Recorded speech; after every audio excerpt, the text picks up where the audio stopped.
요한복음 4장 23절 24절 한번 같이 읽겠습니다. 아버지께 참되게 예배하는 자들은 영과 진리로 예배할 때가 오나니 곧 이때라.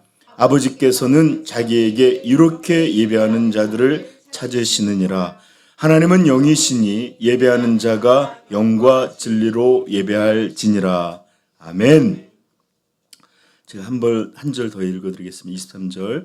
아버지께 참되게 예배하는 자들은 영과 진리로 예배할 때가 오나니 곧 이때라. 아버지께서는 자기에게 이렇게 예배하는 자들을 찾으시느니라. 아멘. 자, 여러분들, 오늘 우리가 읽은 본문 말씀은 너무나 우리 모든 성도들이 너무나 잘 아는 사마리아 수가성에 있는 여인과의 대화 속에서 등장하는 말씀입니다. 오늘은 그 배경에 대해서 제가 자세히 설명해 드리지는 않겠지만 이 사마리아 여인과 대화 중에 예수님께서는 예배에 대하여 물는 여자에게 분명하게 예배의 본질, 참된 예배에 대해서 가르쳐 주셨고 이 참되게 드려지는 예배는 어떤 예배인지 이렇게 알려주시는 그런 내용이 담겨져 있습니다. 이제 우리는 이 본문들을 조금씩 더 언급해 나가면서 하나님이 받으시는, 기뻐하시는 참된 예배가 무엇인지, 어떤 것인지 좀 더 자세히 배우겠지만 오늘 우리가 이렇게 주목하고자 하는 것은 굉장히 작은 부분의 어떤 내용입니다. 즉 23절 처음 시작하는 몇 구절 시작. 아버지께 참되게 예배하는 자들은 이 말씀을 배경으로 참된 예배는 어떤 예배여야 하는지 이런 말씀을 좀 전하고자 합니다. 이런 게 참 어려워요. 우리 모두가 어떻게 하면 돈을 버는지 이런 얘기를 하면 뭐 집중시킬 필요도 없어요. 뭐 관심을 가져야 된다고 설득할 필요도 없어요. 그냥 우리는 이렇게 짱긋하고 들어요. 그렇죠? 아니 그거 아니더라도 너무너무 세속적으로 재미있는 뭐 애들 우리 고등학교든 중학교든 애들 공부하기 싫을 때마다 선생님한테 부탁하는 게 뭐죠? 맨날 첫사랑 얘기해 주세요. 막 그런 얘기 하잖아요. 이런 얘기들 흥미있는 얘기들은 다 이렇게 쉽게 반응하는데 하나님께 참되게 예배하는 법 이거 뭐야? 이런 게 있어. 이러면서 듣지를 못해요. 그죠? 우리 영혼이 그래요. 그렇지만 이럴 땐 책망을 하고 깨우고 야 들어야 될 거 아니야. 이거 너무 귀한 말씀이잖아. 중요한 내용이잖아. 하면서 자기를 체근하시기를 부탁합니다. 예. 자, 때때로 우리 인간의 삶은 자신의 삶을 구성하고 이루고 있는 요소들 중에 정말 중요한 것들에 대해서 잊어버리고 살 때도 있고 망각하고 소홀히 대할 때가 참으로 많습니다. 그 중에 몇 가지를 제가 여러분한테 전해드릴 텐데 인간에게 가장 중요한 게 무엇이냐 물어보면 다 대부분 생명이요 이렇게 말을 해요. 근데 이 생명이라고 하는 것이 잘 생각해 보시면 이 생명, 살아있다라는 게 죽어있다라는 거하고 뭐하는지를 설명하기 참 어려워요. 그러니까 살아있는 이 현상 자체는 엄밀하게 따지면 이게 살아있다라고 할 때 이것은 시간의 흐름 속에서 존재하는 어떤 현상들이에요. 그죠? 그래서 우리가 살아왔다라는 것은 내가 예를 들어서 제가 여러분 눈에 보이듯이 한 40살밖에 안 되지만 이렇게 40년을 살았다. 제 나이가 40이라는 이 40년을 산 건 시간의 길이로 표현을 해요. 그리고 우리 인간이 유한하다라고 할 때도 결국 무슨 말이냐? 우리에게 주어져 있는 이 생명의 시간이 영원하지 못하고 유한하고 제한되어 있다 이런 말이에요. 그러므로 시간과 생명은 불가불 떨어질 수 없는 가장 중요한 관계인데도 불구하고 우리는 얼마나 많이 돈은 그렇게 낭비를 안 하시는 분들도 참 시간은 많이 낭비해요. 그저 물건 하나 사려면 여기도 뒤져보고 저기도 뒤져보고 1,000원도 아껴보고 하지만 돈은 그렇게 아끼면서 자기 생명이 흐르고 있는 이 시간은 물 쓰듯이 써요. 사실은 시간을 낭비한다는 것은 돈을 낭비한다는 것보다 더 무서운 말로 인생을, 생명을 낭비하고 있다는 말이거든요. 그죠? 그렇듯 우리는 돈은 모으려고 하고 아끼려고 하고 이러는데 그 시간은 아끼려고도 하지 않고 또 정말로 효과적이고 정말로 잘 내 생명이 드러나는 그런 영역인데 그것인데 이런 것에 대해서는 중요시 여기지 못할 때가 참으로 많습니다. 맞죠? 그렇죠? 그럼 보세요. 우리가 얼마나 중요한 것들을 소홀히 합니까? 이렇게 중요한 것들을 잊어버리고 의식하지 못하는 이런 일들도 또 어떤 일이냐면 관계 속에서도 그런 일이 드러납니다. 우리 부모님은 우리를 태어나게 하셨고 또 우리가 지금까지 살아가도록 성장시키고 버리지 않고 지켜주셨고 또 우리가 되게 하는데 부모님들, 형제, 가족 이런 것들이 얼마나 중요해요. 그런데 우리는 이렇게 중요한 관계들을 너무 당연하게 여겨요. 아이들도 엄마가 중요한지 아빠가 소중한지를 잘 몰라요. 그냥 막 이렇게 자기 감정이 되는 대로 행동할 때가 있습니다. 사실 이 사람들이야말로 우리 인생에서 가장 중요하고 소중하고 영향을 많이 끼치는 이들인데도 불구하고 우리는 유독 가깝다는 이유로 또 편하다는 이유로 서로 사랑한다는 이유로 제일 함부로 하는 사람들이에요. 제일 소홀히 하는 사람들이에요. 사실은 이 사람들이야말로 우리한테 가장 소중하고 중요한데도 말이에요.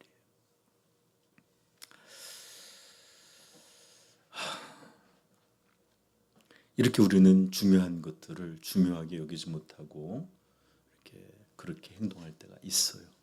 이뿐만 아니라 우리가 일상으로 살아가는 이런 일에도 보면 여러분 우리가 건강하고 신체들이 다 멀쩡히 가져가고 활동하고 이런 것들에 대해서 굳이 감사하지도 않고 매일 자기 손 보면서 와 나는 손이 멀쩡히 작동하네. 여러분 뭐 이렇게 거울 보면서 와 꽤 괜찮네가 아니라 항상 이렇게 뭔가 우리에게 당연하게 있는 것들 하나님이 여러분 세상에서 듣지 못하는 것 엄청난 장애잖아요. 그렇죠? 영화도 한번 소리 끄고 한번 들어보세요. 재미 하나도 없어요. 공포 영화인데도 근데 여기서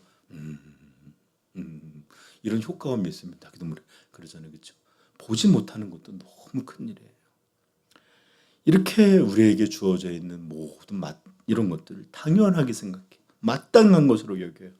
그러니까 소중하게도 중요시도 않고 감사할지도 모르고 그냥 이런 것들은 당연하고 그냥 없는 것들만 왜 이런 걸 나한테 안 주시냐고 왜 나는 이렇게 끙끙거리고 사냐고 이렇게 불평할 때가 너무 많죠. 그러나 사실은 우리 건강도 잃어버리고 나면 이것보다 중요한 게 없었구나. 그리고 우리 예를 들어서 저는 한번 그런 생각을 해본 적이 있어요. 만약에 내 몸의 지체 중에 이런 부분 중에 잃어버린다면 어떤 게 더 날까 했더니 저는 다리보다는 손이 그래도 좀 적은 게 낫지 않을까요 싶기도 해요. 걸어다니지 못하고 맨날 누군가 이렇게 한다면 그럼 별지 생각도 다 해봤죠. 여러분 그만큼 하나만이라도 모자르든지 이런 게 굉장한 장애를 만들어요. 그래서 장애인이라고 하는 거예요. 그렇죠? 네. 자, 그래서 여러분들 우리는 굉장히 중요한 것들, 소중한 것들을 때로는 너무 그냥 물처럼 낭비하거나 소홀히 하거나 함부로 여길 때가 있습니다.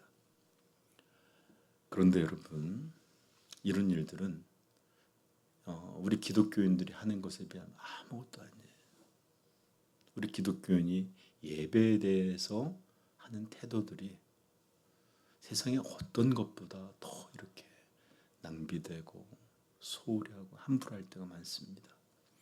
대부분의 성도들은 어렸을 때부터 예배를 드려왔고 또 지금도 계속 드리고 있기 때문에 이게 그냥 일상화돼 있어요.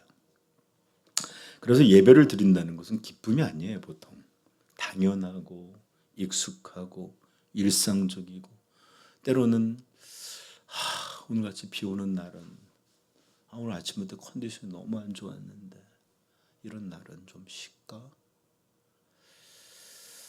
또는 뭐 여러 가지 이유들이 있죠. 바쁜 일이 있을 때 한 번씩 이렇게 꼭 매주 일주일에 한 번이 아니라 또 수요일도 나오고 이래야 되나?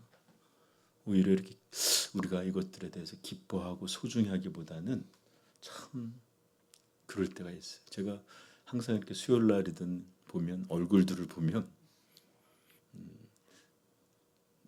이렇게 누가 부탁하신 것 같아요. 누가 등 떠밀어서 와 있나?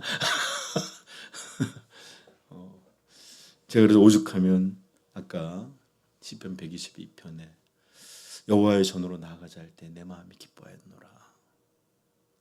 이렇게 하나님 앞에 나오는 게 우리의 기쁨이 되고 그래 난 너무 힘들었기에 예배 가야 돼. 그래 나 오늘 너무 컨디션이 안 좋을게 거기 가야 돼. 나 너무 바쁘고 시달렸기 때문에 나 하나님의 초소에서 그분께 찬양해야 돼. 얼마든지 이런 마음으로 바꿀 수 있는데 이럴 때도 해야 돼. 다른 관점으로 예배를 나올 때가 참 많습니다. 그러하기에 많은 성도들이 이 예배가 얼마나 중요하고 얼마나 소중하고 얼마나 영광스럽고 우리 생명을 위하여 우리 영혼의 안전을 위하여 얼마나 하나님이 은혜롭고 복된 것을 주셨는지 기억하지 못합니다. 생각이 아예 없고 망각해 있는 듯한 일들이 되어버립니다. 그런데 여러분 살다 보면 중요한 것을 중요시 여기지 않는 것, 소중한 것을 소중히 여길지 모르는 것, 존귀한 것을 존귀하게 여기지 못하는 것, 이런 것들이 죄를 만드는 게 아니라 죄 자체예요.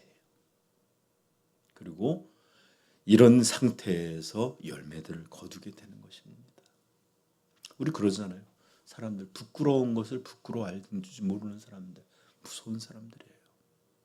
그런데 우리 그리스도인들에게는 정말로 중요한 것을 중요하게 여기지 못하고 정말로 소중한 것, 존귀한 것, 복된 것을 그런 것으로 여기지 못하고 마치 억지로 떠밀려서 겨우겨우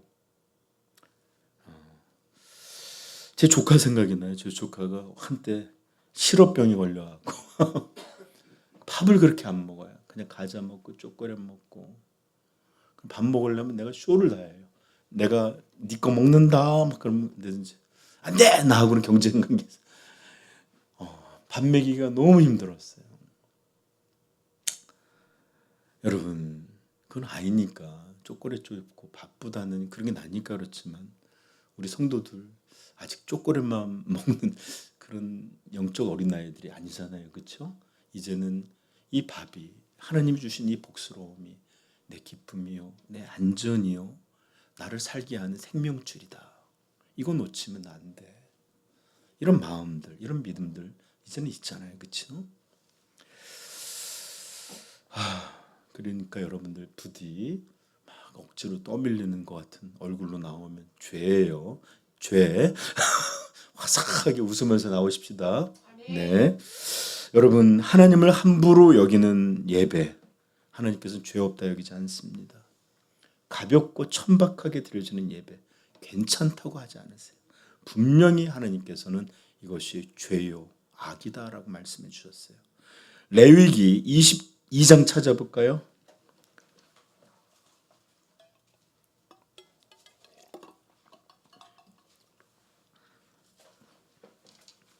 출애굽기 레위기 22장 20절부터 22절까지 찾아봅시다. 흠 있는 것은 무엇이나 너희가 드리지 말 것은 그것이 기쁘게 받으심이 되지 못할 것임이니라. 만일 누구든지 서원한 것을 갚으려 하든지 자의로 예물을 드리려 하여 소나 양으로 화목제를 여호와께 드리는 자는 기쁘게 받으심이 되도록 아무 흠이 없는 완전 온전한 것으로 할지니 너희는 눈먼 것이나 상한 것이나 지체의 배임을 당한 것이나 종기 있는 것이나 습진 있는 것이나 비루 먹은 것을 여호와께 드리지 말며 이런 것들을 제단 위에 화제물로 여호와께 드리지 말라. 아멘. 신명기 7장 1절도 한번 찾아볼까요? 바로 옆으로 넘겨서 읽어봅시다. 시작. 흠이나 신명기 7장 1절 맞아요? 시작. 이게 아닌가? 제가 너무 이렇게 막 흠이나 악질이 있는 이건 몇 절일까요? 절이 6절은 아닌데 8절 8장? 장수가 몇 장일까요? 17장 한번 찾아보세요. 신명기 17장 맞아요? 네, 미안해요. 일자 하나가 빠져. 시작. 흠이나 악질이 있는 소와 양은 아무것도 내 하나님 여호와께 드리지 말지니 이는 내 하나님 여호와께 가증한 것이 됨이니라. 아멘. 자, 여러분 저 좀 보세요. 오늘 여러분들은 예배의 자료 나와 있어요. 그렇죠? 하나님께서는 우리에게 살아있는 산 제물로 우리 자신을 드리라고 그랬거든요. 만약에 우리가 우리의 마음으로 하나님 앞에 드린다면 이것들이 양이나 염소같이 구약으로 변환된다면 어떻게 온전한 양 맞아요? 흠이 없는 양 맞아요? 정말로 하나님 앞에 드릴 정결한 양 맞아요? 눈이 한쪽이 없거나 삐딱하거나 비루먹거나 이렇게 온전치 못한 것으로 지금 하나님 앞에 드리는 거 아닙니까? 신명기 분명히 말합니다. 흠이나 악질이 있는 소와 양은 아무것도 내 하나님 여호와께 드리지 말지니 이는 내 하나님 여호와께 가증한 것이 됨이니라. 여러분 구약에 제물을 바치는 것보다 소와 양을 드리는 것보다 우리의 마음을 드리는 예배를 위하여 주께서는 그 길을 열어두셨어요. 그런데 우리가 마치 드려질 수 없는 것들을 들고 나오는 것처럼 하나님께 그런 모양으로 그런 자세로 나와 있다. 가증한 예배가 될 것입니다. 죄 없는 게 아니에요. 그러므로 부디 나오실 때 내가 어떻게 나갈지 생각하셔요. 뭐 나갈 때 이러지 마시고 또 와서 10분 있잖아요. 그때 자신을 책망하세요. 돌이키세요. 찬송도 저 복음 찬양 얼마나 많이 해요. 그럴 때 다시 한번 힘을 내서 온전한 심령의 제물이 드려지도록 그래서 하나님을 기뻐하시게 되도록 그렇게 애쓰십시다. 이게 예배예요. 말라기 1장 8절로 말합니다. 만군의 여호와가 이르노라 너희가 눈먼 희생 제물을 바치는 것이 어찌 악하지 아니하며 저는 것 병든 것을 드리는 것이 어찌 악하지 아니하냐. 여러분 예배를 향하여 하나님 앞에 온전히 드리지 못하는 것은 가증함과 악입니다. 그렇게 드려지지 않도록 항상 우리 주의하고 기쁨으로 나오십시다. 그래요. 어떤 예배든 괜찮은 예배 아닙니다. 모든 예배가 다 하나님 앞에 드려질 수 있는 게 아니에요. 제가 그래서 성경이 그래서 율법주의를 책망하는 거예요. 율법주의는 참석했으면 드리신 거예요.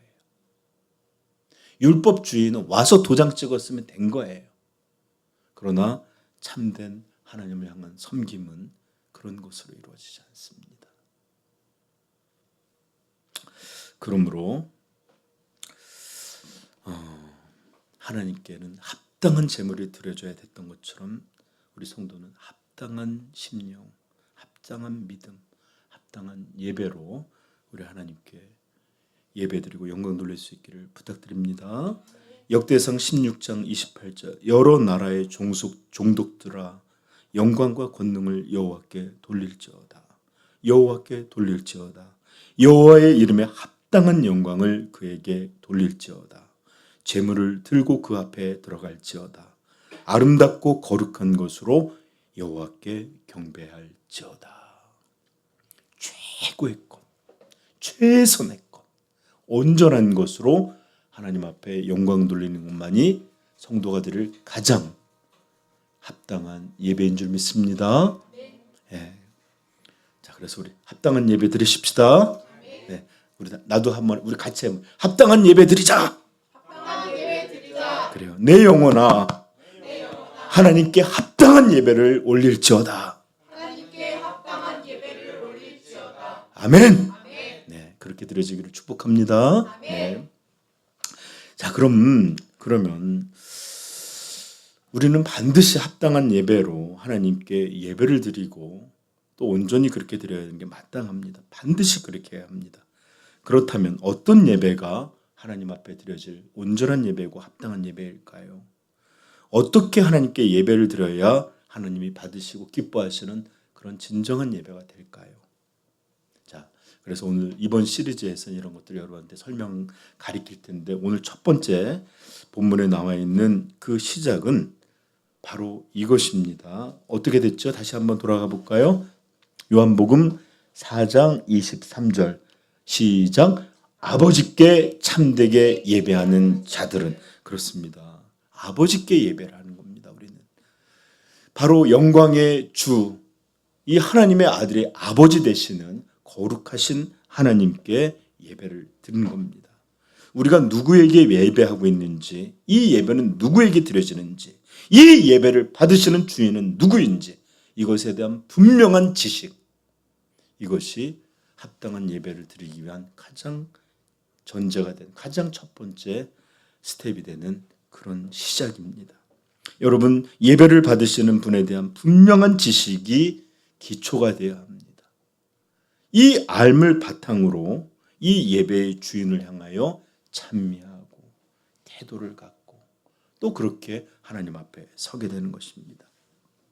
그러하기에 우리 주 예수님께서는 그냥 예배하는 자들이라고 말하지 않았습니다. 그냥 명사적인 의미로 예배라고 하지 않고 아버지께 참되게 예배하는 이라는 분명하게 이 예배가 하나님 아버지께 드려지는 예배라는 것을 명식적으로 명확하게 우리에게 들려준 것입니다.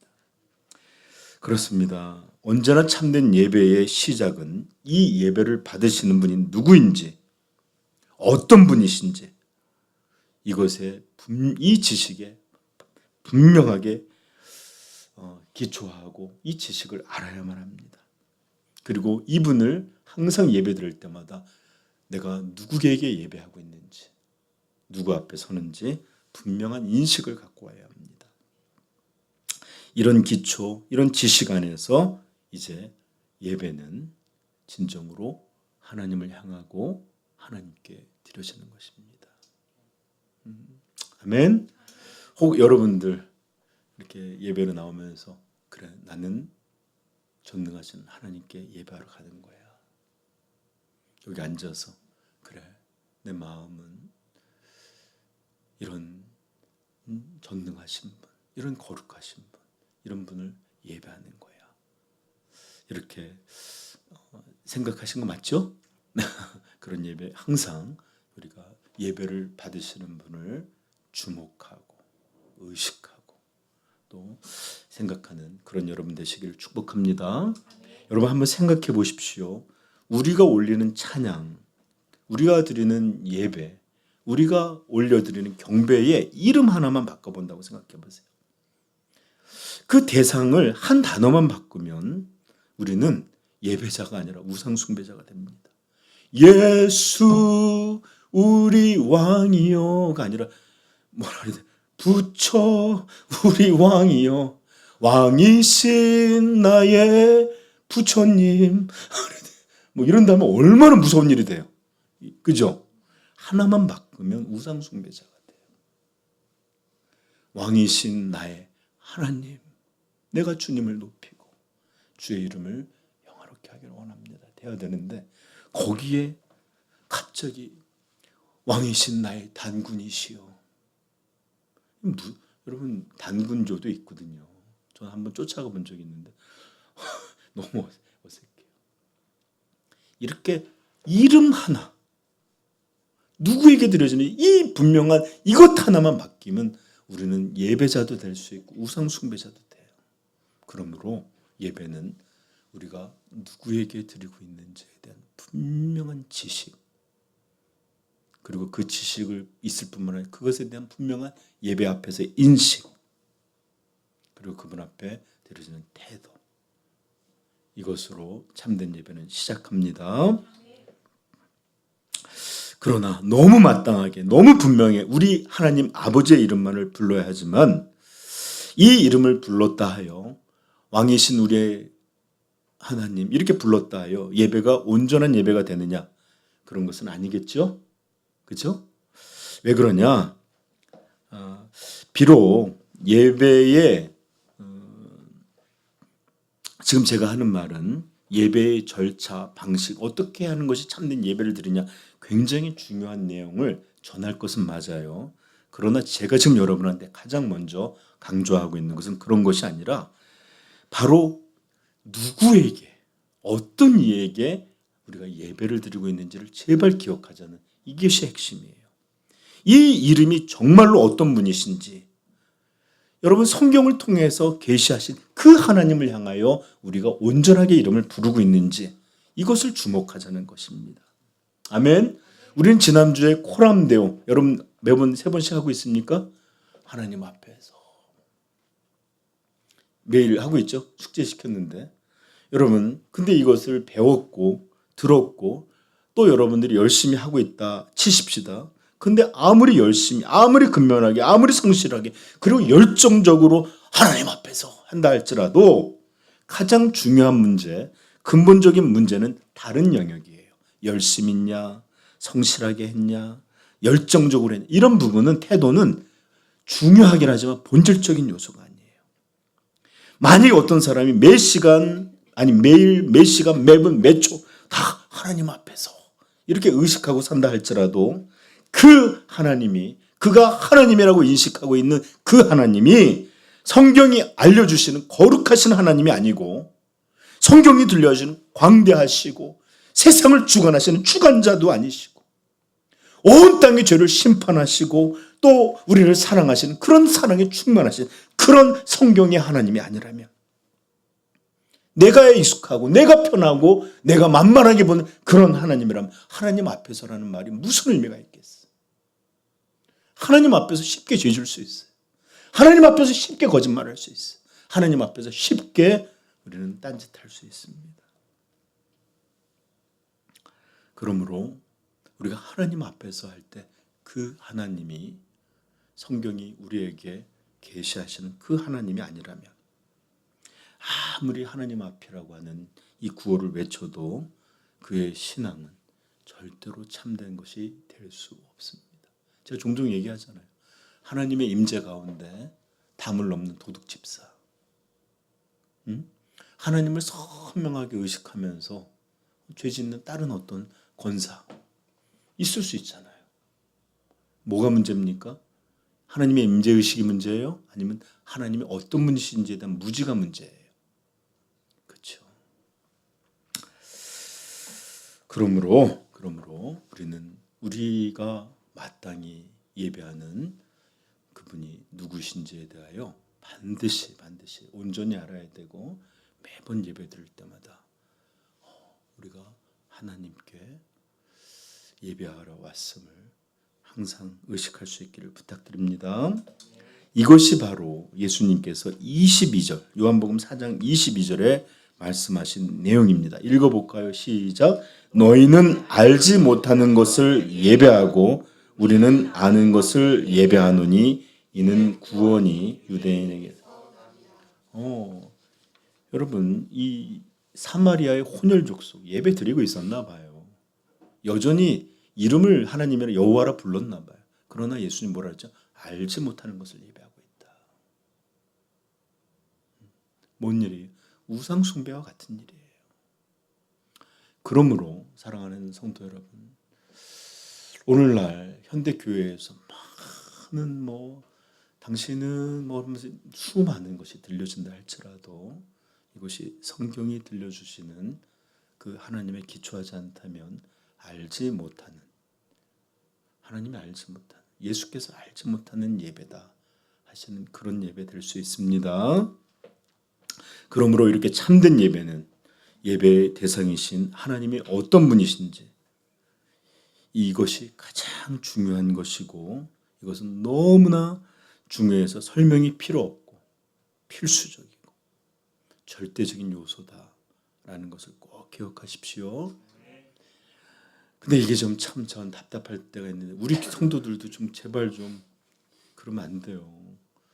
예배가 어떻게 드려지고 그런 게 중요한 게 아니라 정말로 이렇게 드려지는 예배가 우리 하나님을 온전하게 반영하고 있고 그 하나님 앞에 드려지는 마땅한 예배인지는 항상 분별하셔야 됩니다.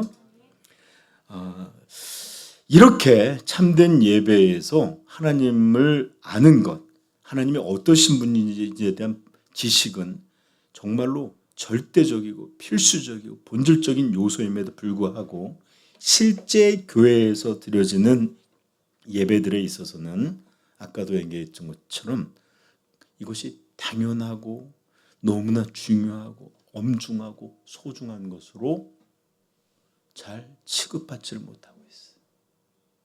그래서 제가 아까 생명 얘기도 시간 얘기도 하고 가족 얘기도 하고 우리 성도가 다른 어떤 게 아니라 예배에 대해서 그렇게 소홀히 한다.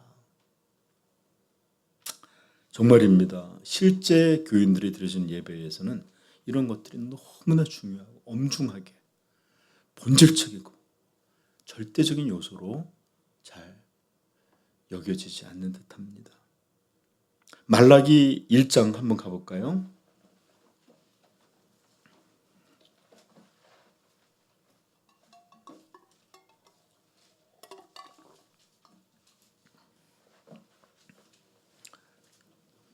말라기에서는 이 구약을 마무리하는 건데 책망으로 이 책이 끝나게 됩니다.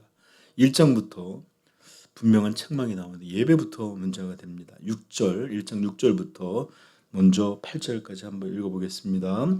내 이름을 멸시하는 제사장들아, 나 만군의 여호와가 너희에게 이르기를 아들은 그 아버지를 종은 그 주인을 공경하나니 내가 아버지일진데 나를 공경함이 어디 있느냐, 내가 주인일진데 나를 두려워함이 어디 있느냐 하나, 이르기를 우리가 어떻게 주의 이름을 멸시하였나이까 한도다. 너희가 더러운 떡을 나의 제단에 드리고도 말하기를 우리가 어떻게 주를 더럽게 하였나이까 하는도다. 이는 너희가 여호와의 식탁은 경멸히 여길 거리라 말하기 때문이라. 만군의 여호와가 이르노라. 너희가 눈먼 희생제를 바치는 것이 어찌 악하지 아니하며 저는 것 병든 것을 드리는 것이 어찌 악하지 아니하냐. 이제 그것을 너희 총독에게 드려보라. 그가 너를 기뻐하겠느냐. 너를 받아주. 네, 아멘. 지금 이제 먼저 예배의 모습에 대해서 책망을 합니다. 이 잘못된 예배. 왜 뭐가 문제냐면 이런 모든 것들이 우리가 하나님을 향하여 이렇게 말하는 거예요. 하나님은 이렇게 판단합니다. 내가 아버지일진데, 내가 창조주일진데 나를 공경함이 어디 있느냐. 내가 주인일진데 나를 두려워함이 어디 있느냐. 말은 그렇게 하지 않지만 우리가 드려지는 예배의 모양이 하나님을 향하여 그리하고 있다라고 지금 책망하는 거예요. 그래서 하나님은 그것에 대한 하나님의 마음을 이 말라기 선지자를 통해서 들려주는데 9절 10절 읽어보겠습니다. 시작. 만군의 여호와가 이르노라. 너희는 나 하나님께 은혜를 구하면서 우리를 불쌍히 여기소서 하여 보라. 너희가 이같이 행하였으니 내가 너희 중 하나인들 받겠느냐. 만군의 여호와가 이르노라. 너희가 내 제단 위에 헛되이 불사르게 못하게 하기 위하여 너희 중에 성전 문을 닫을 자가 있었으면 좋겠도다. 내가 너희를 기뻐하지 아니하며 너희 손으로 드리는 것을 받지도 아니하리라. 아멘. 이런 예배 드리면서 하나님 은혜 달래요. 이런 예배를 함부로 여기면서 하나님 불쌍히 여겨 달랍니다. 그러면서 어떻게 내가 그럴 수 있겠느냐. 오히려 이렇게 헛된 예배를 드리는 이들이 내 성전에 들어와 이렇게 헛되이 불사르지 못하게 하기 위해 성전을 좀 닫아줬으면 좋겠다.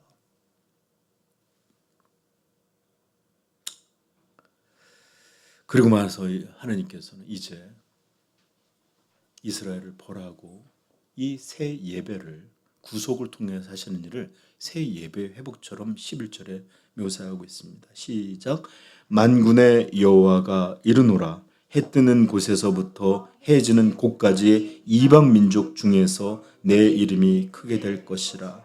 각처에서 내 이름을 위하여 분향하며 깨끗한 제물을 드리리니 난 내 이름이 이방 민족 중에서 크게 될 것입니다. 아멘. 아들을 통해 이방을 구속하시는 이 놀라운 장면을 예배의 회복이라는 이 비전으로 우리에게 들려주고 계십니다. 아멘. 우리 이방이 하나님의 이름을 두려워하고 경외하고 우리라고요. 아들의 피로 적셔진 새롭게 된 우리라고요. 근데 우리가 다시 이런 짓을 반복하면 여러분 얼마나 무서운 일이 되겠습니까? 12절부터 마지막 우리 한번 보실 텐데 12절부터 14절까지 한번 읽어봅시다. 시작. 그러나 너희는 말하기를 여호와의 식당은 더러워졌고 그 위에 있는 과일 곧 먹을 것은 경멸히 여길 것이라 하여 내 이름을 더럽히는도다. 만군의 여호와가 이르노라. 너희가 또 말하기를 이 일이 얼마나 번거로운가 하며 고웃음치고 흠친 물건과 저는 것 병든 것을 가져왔느니라. 너희가 이같이 봉헌물을 가져오니 내가 그것을 너희 손에서 받겠느냐. 이는 여호와의 말이니라. 짐승떼 가운데 수컷이 있거늘 그 서원하는 일에 흠 있는 것을 속여 내게 드리는 자는 저주를 받으리니 나는 큰 임금이요 내 이름은 이방 민족 중에서 두려워하는 것이 되니라. 만군의 여호와의 말이니라. 아멘. 여러분 식탁은 더러워졌고 먹을지 못할 것 같이 취급받고 너무나 싫고 하찮은 것으로 취급하는 것. 이게 뭐예요? 예배를 향하는 오늘 현대인들의 마음을 들려주는 것 같아요. 소중히 여길 줄 모르고 두려워할 줄도 모르고 함부로 멋대로 하는 이런 일들을 우리 주님께서 분명히 하나님께서 들려주십니다. 그리고 분명히 말합니다. 나는 큰 임금이요. 너희가 그렇게 함부로 여기는 그런 존재가 아니다. 내 이름은 이제 이방을 새롭게 하고 이스라엘 벌할 때에 이방 민족 중에서 두려워하는 큰 임금처럼 경외하는 이처럼 그렇게 높임을 받을 것입니다. 여러분 바울 알잖아요. 바울은 대적자에서 전파자가 돼요. 그가 가장 먼저 한 건 회당에 갔어요. 유대인들에게 복음을 전했어요. 간절하게 자기 동포에 대해서 전했습니다. 그런데 그들은 다 거절하고 저주하고 함부로 그랬더니 바울이 먼지를 털고 이제 내가 이방으로 가리라.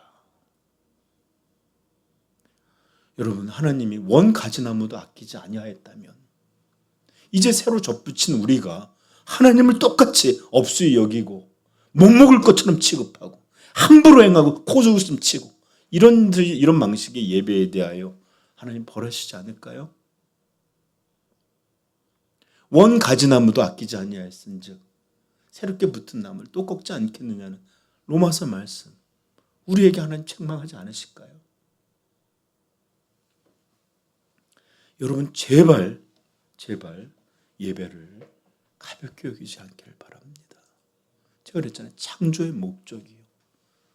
그리스도를 통하여 구속하신 새 회복의 목적이요, 영원토록 하나님 나라에서 드려질 우리의 삶이다.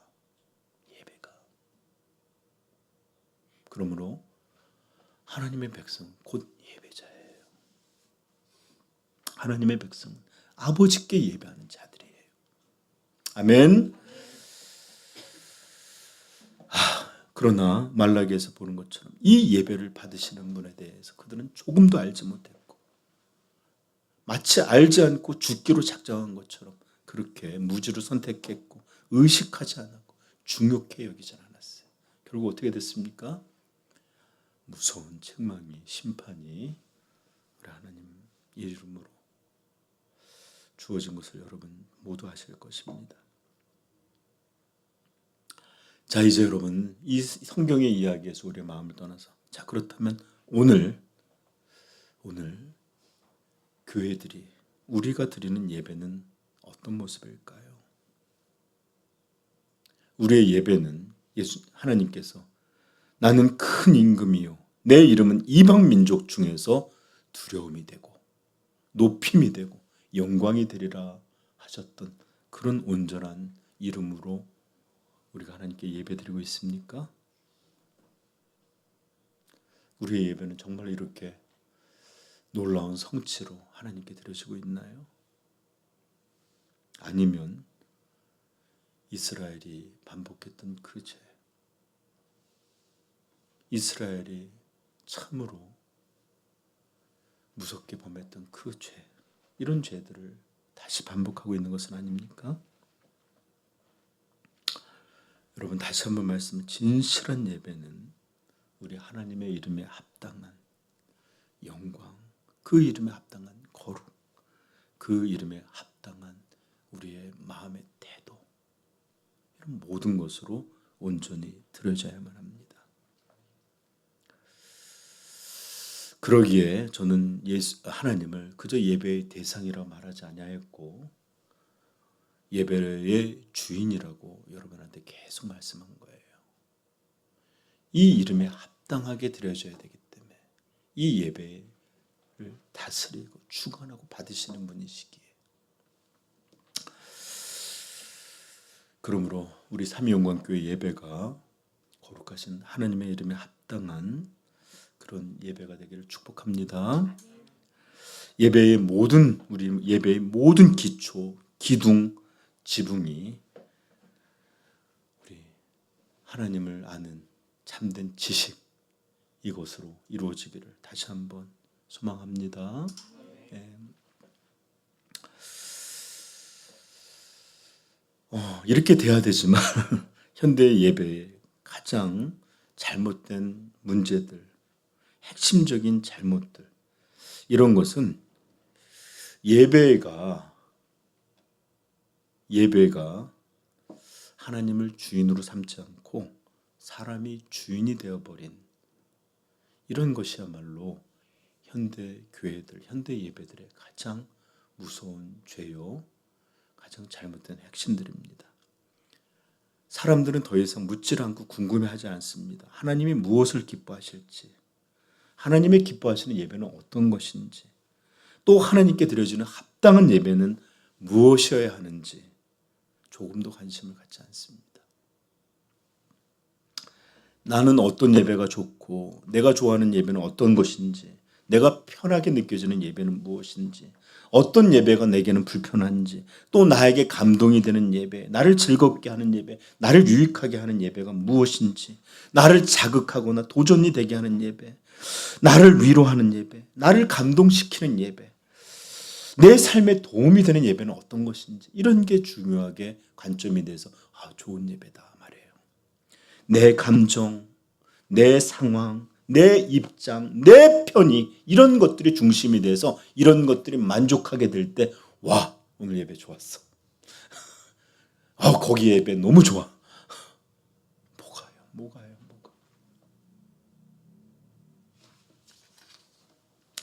그리고 더 나아가 여러 사람들의 입술과 가르침과 메시지를 통해 이렇게 말해줘요. 이제 교회는 현대인들에게 적합한 그런 교회가 되어야 합니다. 젊은이들을 끌어당길 수 있는 예배 드려줘야 합니다. 불신자들이 왔지만 불편하지 않는 그런 교회, 그런 예배를 드려야만 성장할 수 있고 교회가 유지될 수 있습니다. 우리는 그런 교회를 만들어야 합니다. 동서남북 사방에서 오늘날 외치고 있어요. 사람들이 편애하는 교회, 사람들이 모여들기 좋은 교회. 즉 인간이 예배의 중심이 되는 그런 교회를 만들려고 사방 곳곳에서 들려줘. 인테리어 이런 거 너무 올드해요. 젊은이들 이런 거 좋아해요. 요즘 이러면 목사님 교회 안 옵니다. 예배 내가 한 시간 우리 설교한다고 무슨 큰일 아니 그러고 나한테 책망을 해. 목사님 요즘 사람들 20분 넘어가면 안 들어요. 유튜브도 10분이잖아요. 영상이 나와도 10분인데 1시간 정신 나갔냐고.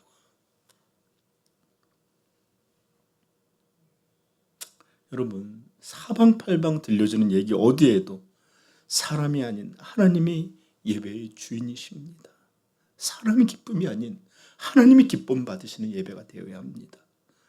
사람이 편애하는 예배가 아닌 하나님께 영광이 되는 예배를 드려야 합니다. 오직 예배의 주인은 사람에게 있지 않고 하나님께 있습니다. 우리는 그런 예배를 드려야 합니다. 그러므로 그렇게 되도록 예배를 개혁해야 되고 갱신해야 되고 하나님이 기뻐하시는 예배가 어떤 것인지 우리는 항상 기도하고 찾고 고민하고 연구해야 합니다. 이렇게 들려주는 이야기들이 없어요. 여러분 오늘날 현실들을 한번 정말로 직시하여 보십시오. 현대 예배들 어디에도 하나님이 시작과 끝이 되지를 못합니다. 예배의 동기와 목적과 결과가 하나님이 아니에요. 처음서부터 사람들이 모든 관심이 사람이에요. 그러나 참된 예배는 오직 하나님이 중심이 되고 영광이 되고 모든 것이 되고 초점이 되고 이런 예배, 이런 것이야말로 성경이 말하는 진정한 예배일진데 이런 교회, 이런 예배 보기가 너무 어렵습니다. 아니, 보이는 것은 둘째고 아무런 어떤 이들도 이런 것들을 의식조차도 하지 않는 듯 보입니다. 결국 우리는 자아라는 금송아지를 만들고 거룩한 하나님 앞에 드려지는 예배 때조차도 자기가 중심이고 자기가 높아지고 자기의 감정이 모든 것이 된 우상 숭배와 같은 그런 예배로 드려지고 있는 예배. 그러니 하나님께서 말라기 통해서 누군가 헛되이 예배하지 못하도록 이 문을 닫아주었으면 좋겠노라. 여러분 대한민국의 교회가 현대인들에게 적합한 인테리어를 못 갖고 젊은이들이 좋아할 만한 그런 것들이 없어서 이렇게 계속 문을 닫아 나가는지 압니까? 복음이 없어서예요. 그 진정한 생명이 없어서예요. 사방 곳곳마다 회개하여 죽게 돌아오던 이 나라의 백성들이 이제는 더 이상 부유함에 만족하고 성도들도 억지로 드리는 예배에 몰리듯이 나와 있고 하나님은 두렵고 크신 이름도 아니에요. 기뻐하는 이름도 아니에요. 일상적으로 드려지는.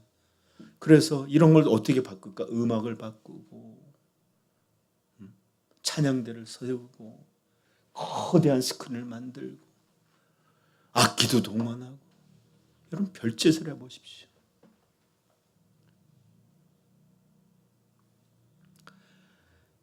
제가 길게 1년은 소용있을지 몰라요. 그러나 곧 생명 없는 모든 것은 우리 봤잖아요. 꽃이 뿌리가 잘리고 난 마른 것처럼 이런 것들도 다 익숙하고 이런 것들도 다 이제 그 생기를 잃어갈 때 여러분 그 예배는 아무것도 남지 않는 재와 같은 것으로 끝나게 될 것입니다.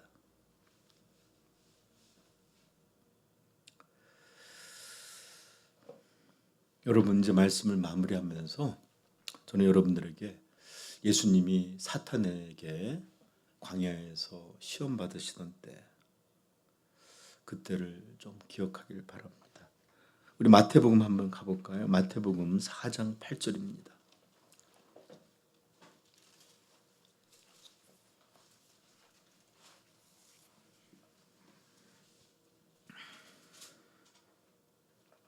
읽겠습니다. 우리 11절까지 시작. 마귀가 또 그를 데리고 지극히 높은 산으로 가서 천하 만국과 그 영광을 보여 이르되 만일 내게 엎드려 경배하면 이 모든 것을 내게 주리라. 이에 예수께서 말씀하시되 사탄아 물러가라. 기록되었으되 주 너의 하나님께 경배하고 다만 그를 섬기라 하였느니라. 이에 마귀는 예수를 떠나고 천사들이 나와서 수종드니라. 아멘. 저는 이 말씀이 오늘 현대 교회를 향한 하나님의 말씀과 같습니다. 같이 느껴집니다. 마귀의 시험, 마귀의 유혹이 있었습니다. 뭐라고요? 자신을 경배하면 모든 것을 내게 주리라. 이런 마귀의 유혹이 교회를 무너뜨리고 예배를 무너뜨리는 이런 은밀하고 노골적인 유혹처럼 저에게는 들립니다. 하나님이 아닌 다른 것들, 그것들 소중히 여기고 그것들 높이고 그렇게 살아가라. 그럼 너는 행복하게 될 것이다. 돈을 취하여 살아라. 내 가정의 안전이 보장될 것이다. 다른 것들을 내게 무릎 꿇으라. 이렇게 들려요. 그러나 우리 주 그리스도 예수께서는 우리 그리스도인의 승리가 무엇인지, 우리 그리스도인의 참으로 온전한 모습이 무엇인지를 우리에게 분명히 들려주셨습니다. 10절입니다. 시작. 이에 예수께서 말씀하시되 사단아 물러가라. 기록되었으되 주 너의 하나님께 경배하고 다만 그를 섬기라 하였느니라. 아멘. 그렇습니다. 우리 성도는 오직 하나님만 경배하고 그분만 바라고 그분만 두려워하고 그분만 영화롭게 하는 이런 온전한 섬김, 온전한 예배, 온전한 자리에 있을 때 모든 세속의 영광은 예배의 자리가 아니라 물러가 버리고 우리는 하나님을 향하여 진정한 찬송이 되고 하나님을 영화롭게 하는 그런 성도로 드러나게 될 것입니다. 오직 하나님만 우리의 중심이 되고 우리의 전부가 되고 우리가 온전히 예배하는 그 분이 될 때, 그렇게 예수님이 하나님만 섬기라 할 때 마귀가 떠났다. 이런 것처럼 여러분들 우리의 예배가 진정으로 회복될 때 세상의 모든 시험과 유혹들은 힘을 잃게 되리라 믿습니다. 23절 후반부에 이렇게 말합니다. 아버지께 참되게 예배하는 자들은 영과 진리로 예배할 때가 오나니 곧 이때라. 아버지께서는 자기에게 이렇게 예배하는 자들을 찾으시느니라. 그렇습니다. 하나님이 찾는 자는 하나님께 참되게 예배하는 자들입니다. 우리 삼위영광교회 모든 지체들이 이런 예배자들에게를 축복합니다. 하나님이 찾으셨는데 이런 말씀 들려드리길 바라요. 그렇게 못 찾더니 여기 다 있었네. 여기 다 있었네. 우리 그런 예배자들로 하나님 앞에 세워지기를 축복합니다. 자, 제가 여러분들 예수님의 마태복음 4장 10절 말씀을 마지막으로 읽어드리고 예배를 마치겠습니다. 이에 예수께서 말씀하시되 사단아 물러가라. 기록되었으되 주 너의 하나님께 경배하고 다만 그를 섬기라 하였느니라. 이렇게 오직 하나님만을 향하여 오로지 한 예배자들로 말세에 하나님 앞에 드러나기를 복되신 주님의 이름으로 축복합니다. 기도하겠습니다. 여러분, 다시 한번 제가 말씀드리지만 하나님을 향한 가벼운 예배들, 잘못된 예배들, 천박한 예배들, 죄된 예배들, 눈먼 것을 드리고 잘못된 제물을 드리고 병든 것을 드리는 이것이 가증하고 악한 일처럼 하나님은 이것들을 죄 없다 하지 않으냐 하십니다. 그러므로 성도는 반드시 예배부터 회복되어야 합니다. 우리가 누구에게 예배를 드리고 있는지 분명히 알아야 합니다. 그래서 여러분, 매번 예배를 나올 때마다 나는 하나님께 예배드리는 예배자입니다 고백하며 진정한 예배로 우리 하나님을 영화롭게 하며 기뻐하게 할 수 있기를 축복합니다. 오늘 이 시간의 말씀을 기억하면서 우리 같이 기도하고 마치도록 하겠습니다.